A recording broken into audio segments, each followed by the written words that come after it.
Assalamualaikum warahmatullahi wabarakatuh. Perkenalkan, kami dari kelompok 13 yang beranggotakan Putri Kartika dengan NPM G1A 020038, Andre Yulidiantoni dengan NPM G1A 020066, saya sendiri Putri Riza Umami dengan NPM G1A 020094. Di sini kami akan menjelaskan mengenai dataset game Pokemon, di mana penjelasan pertama akan dijelaskan oleh saya sendiri. Baiklah, di sini saya akan menjelaskan mengenai mounting dan load dataset.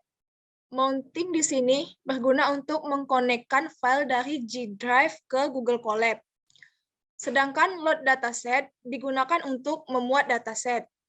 Oke, pertama kita harus memounting atau menghubungkan terlebih dahulu G Drive ke Google Colab. Setelah itu, kita dapat mengupload dataset Pokemon yang telah kita download di Google.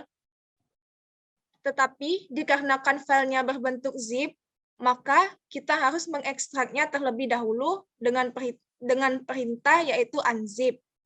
Selanjutnya, kita dapat mengimport modul yang diperlukan. Lalu, kita perlu membuat program membaca dataset yang telah kita masukkan.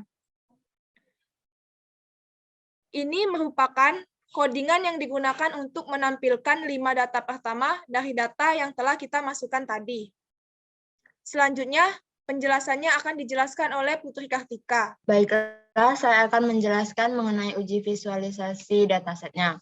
Visualisasi yang pertama terdapat histogram plot, di mana histogram ini digunakan untuk meringkas distribusi sampel data.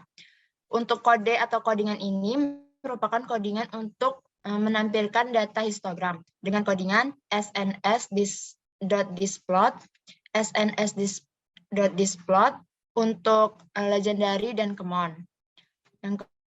Kemudian terdapat codingan plt.ylabel, plt.legend, dan plt.show. Di bawah ini merupakan gambar dari contoh dari visualisasi dataset untuk histogram plot.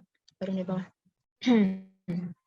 Kita juga dapat melihat perubahan jumlah Pokemon per tipe untuk tiap generasi menggunakan line plot, di mana line plot ini digunakan untuk menyajikan pengamatan yang dikumpulkan secara berkala.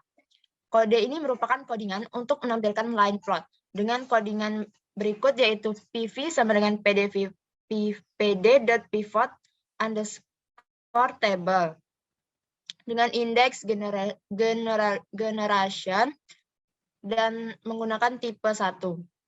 Selanjutnya terdapat sketcher plot yang digunakan untuk meringkas hubungan antara dua sampel data berpasangan, di mana kode ini digunakan untuk menampilkan sketcher plot dengan codingan berikut, yaitu color sama dengan grass green, fire engine red, water blue, yang hanya digunakan untuk mengganti palet warna. Selanjutnya terdapat bar chart yang digunakan untuk menyajikan jumlah relatif untuk beberapa kategori, di mana terdapat codingan yaitu sns.countLoad dengan tipe 1, yang digunakan untuk menampilkan data bar chart.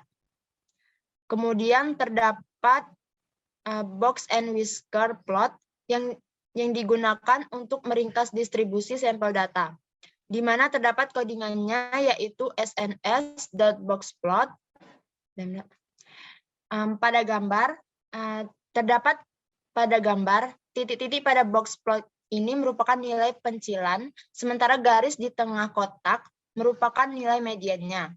Dapat dilihat pada gambar berikut merupakan tampilan dari box and whisper plot. Untuk penjelasan selanjutnya akan dijelaskan oleh Andre.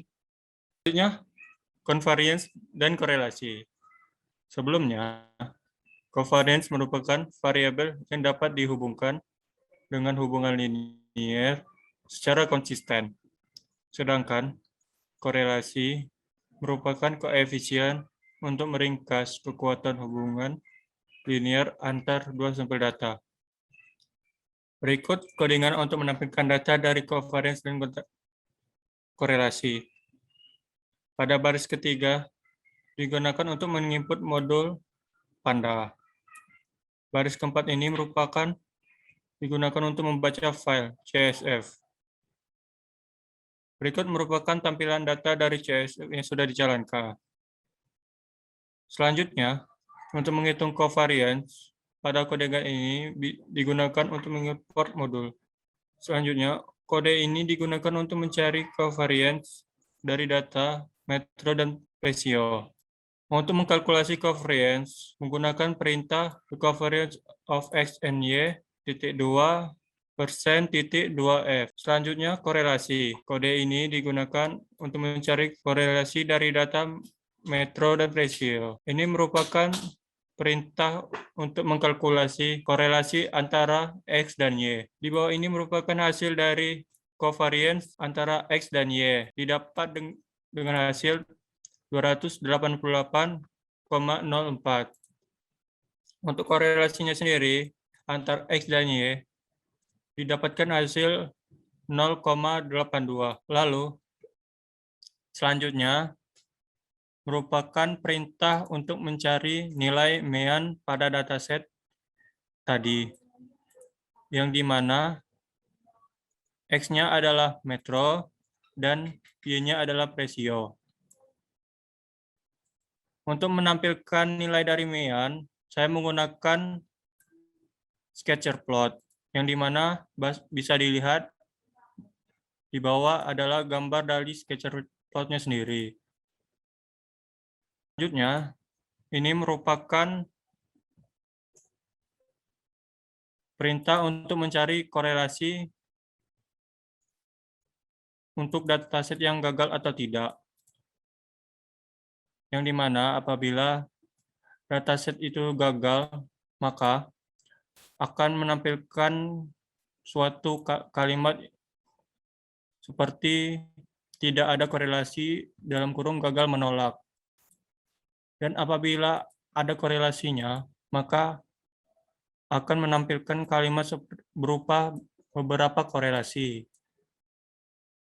Untuk perintah terakhir merupakan perintah untuk redundansi. Redundansi sendiri merupakan suatu perintah untuk mencari data yang berlebih di suatu dataset. Itu saja yang bisa saya sampaikan. Saya kembalikan ke moderator. Baiklah, itulah penjelasan dari kelompok kami. Kami akhiri. Wassalamualaikum warahmatullahi wabarakatuh.